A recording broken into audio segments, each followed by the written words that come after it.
Viral. Secretary Galvez, uminit ang ulo kay Senator Rapi Tulfo. Kapapasok lamang na balita, trending ngayon sa social media. Nagkatensyon sa pagdinig ng Senado matapos magkainitan si Senator Rapi Tulfo at Presidential Peace Advisor Carlito Galvez Jr. Sa pagdinig ng Senate Committee on National Defense ay tila umuusok sa galit si Galvez kasunod ng aligasyon ni Tulfo na may bahid ng korupsyon ang programa para sa pagbabalik loob sa gobyerno ng mga dating miyembro ng MILF. Ang aligasyon ng korupsyon ay dala ng report ni Galvez sa komite. Binanggit ni Tulfo na sa report ni Galvez ay nasa 26,132 na combatants na ang nadisarmahang rebelde, pero nasa 4,625 lamang na armas ang naisuko sa gobyerno. Ang bawat combatant ay tumanggap ng tig 100,000 pesos, ayon naman kay Galvez. Para kay Tulfo, may anomalya rito dahil ang cash grants na naipamahagi ng gobyerno ay umabot na sa 2.6 billion pesos. Nang sinabi ni Galvez na hindi sila korap, ay nilinaw naman ng senador na hindi si Galvez ang kanyang tinutukoy, kundi ang mga tao na nasa kanyang organisasyon ang posibleng korap. Pero sa kabila nito ay nanindigan pa rin si Tulfo na may nangyayaring korupsyon. Ang pagiging defensive ni Galvez ay pinuna na rin ng senador sabay hamon sa kalihim na magpakita ng ebidensya na hindi sila korap. Samantala, lamat sa Senado at Kamara, patuloy na lumala.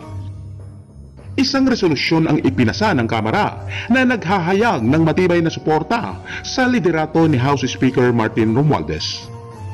Ayon sa mga senador, normal lang naman daw na suportahan ng mga kongresista ang kanilang leader.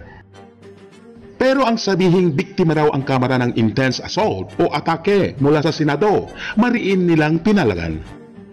Sa manifestation of support ni Senior Deputy Speaker Aurelio Gonzales ay sinabi niya na nilabag ng Senado ang interparliamentary courtesy nang akusahan daw nila ang Kamara na siyang nasa likod ng bilihan ng boto sa People's Initiative o ang PI para isulong ang pag-amyenda sa ating konstitusyon.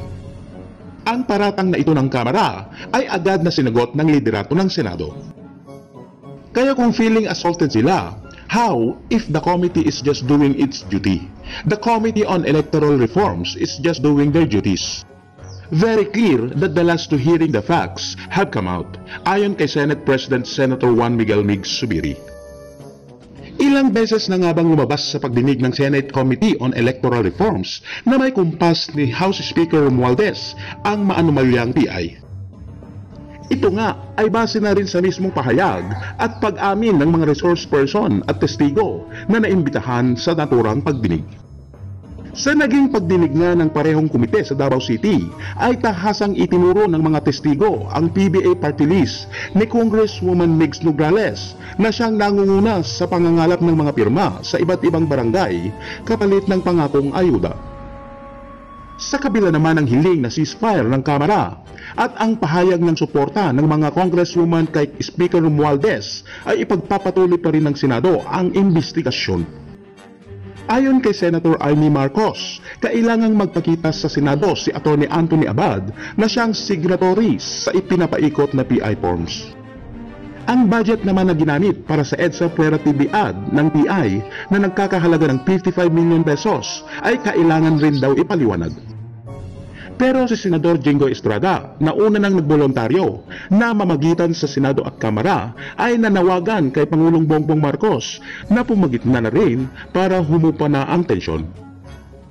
So yun na nga po ang latest balita kay Secretary Galvez, kay Senator Rapi Tulfo sa Senado at sa Kamara.